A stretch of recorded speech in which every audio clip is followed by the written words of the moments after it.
Despite the aggressiveness and intensity of the training, Gohan really seems to grow fond of and to respect and admire Piccolo. And Piccolo finds himself actually caring for Gohan as a guardian would.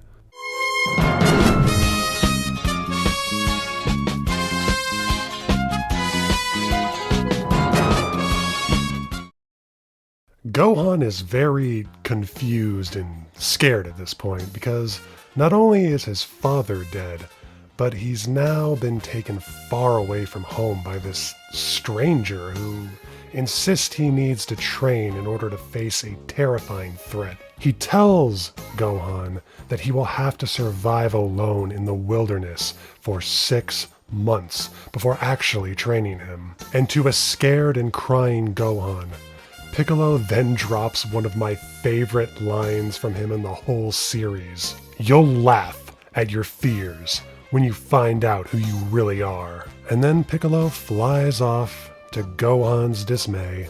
Gohan struggles immensely, and when cornered by a dinosaur, his latent potential kicks in, and he jumps to the top of a mountain.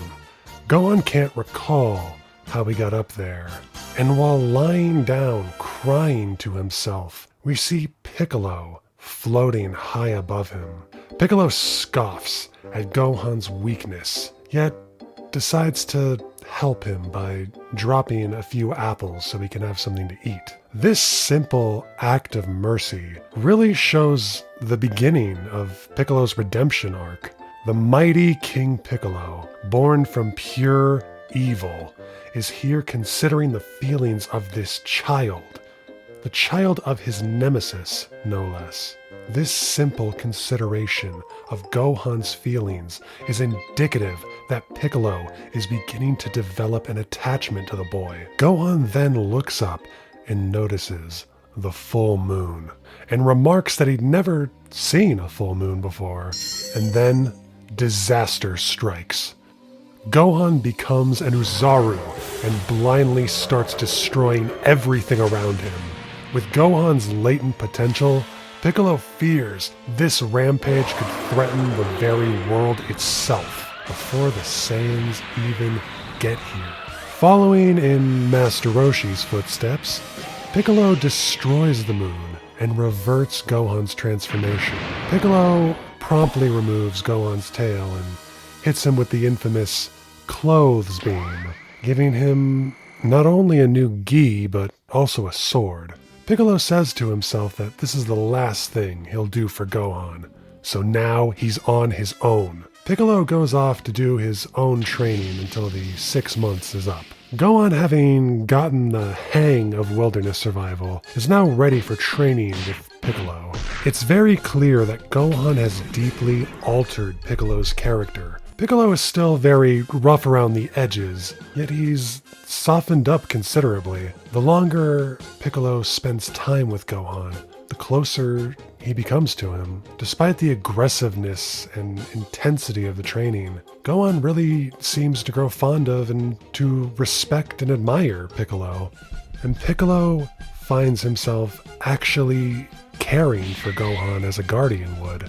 Piccolo's initial reason for taking Gohan was out of desperation, mostly to look out for his own interest by fending off the Saiyans, and yet here he is, acting more like a parent instead of a villain. Though Piccolo may not totally recognize it, at this point, he's not only shed his evil nature, but he's on the cusp of becoming a hero. The day of the Saiyan invasion has come, and Nappa and Vegeta make their presence known. They immediately seek out the highest power levels on the planet, which happen to be Piccolo and Gohan. Krillin also happens to be there too. Vegeta and Nappa both remark that it's no surprise that Raditz fell to a Namekian, as they not only have far above average power levels, but also have other mysterious abilities. All of this kind of blows Piccolo's mind, because remember, all this time he thought he was descended from the Demon Clan, and he must have just assumed that the nameless being that he and Kami were split from must have just lost his memory, but was also descended from said demon clan. Much like Goku, Piccolo now has to come to terms with the fact that he's an extraterrestrial. The Saiyans believe Piccolo to be the creator of the Dragon Balls, but Piccolo assures them he did not create them, as he's obviously more of a warrior than a magician. The Saiyans decide to test the strength of their opponents by growing cultivated beasts called Cybermen, each with a power level equal to Raditz. It's then that Tien, Chaozu, and Yamcha show up. And Yamcha is the first one killed in a kamikaze attack from one of the Cybermen. Krillin, though, murks 3 of them in one shot. The 5th and final is killed by Piccolo, who protects Gohan from a surprise attack. Nappa then disarms Tien, and Chaozu fails to kill Nappa through self-destruction. Tien kills himself through a max-power Kikoho, which drains his life force energy. And after telling the Saiyans about Goku coming back to Earth, they decide to take a 3-hour intermission. Unfortunately, Goku is running late, so the fight continues with Nappa just clobbering Piccolo. Krillin, using his Kienzan, narrowly misses Nappa's head. Nappa almost kills Krillin, but is stopped by a shot in the back from Piccolo. Gohan goes berserk and gets in a few good hits, but Nappa returns fire with a chi cannon intended to kill Gohan when Piccolo steps in front of the blast, giving up his own life to save Gohan.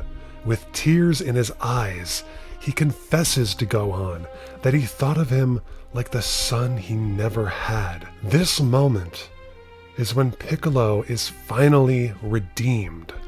Long gone is the demonic reincarnation of Piccolo Daimao, and in his place is now truly Mr. Piccolo, the protector of Earth and guardian angel of Son Gohan.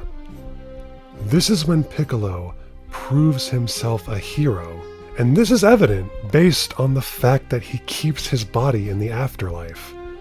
In Dragon Ball, when people die, they become these little puffy clouds, which I assume is the true form of the soul, but keeping one's form in the next life is reserved for those who prove themselves as true heroes.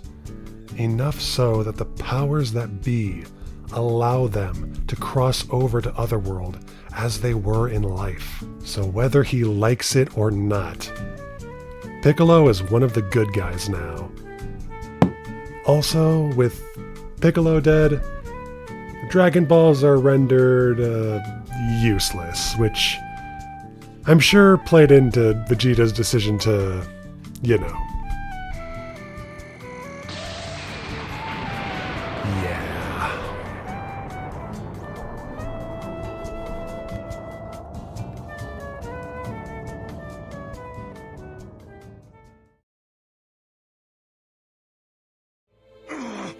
Gohan! No! No! Till now, training you was out of vengeance. You were worthy enough to be my opponent. It's changed. No matter what happens to you, Gohan, I will always be there to protect you.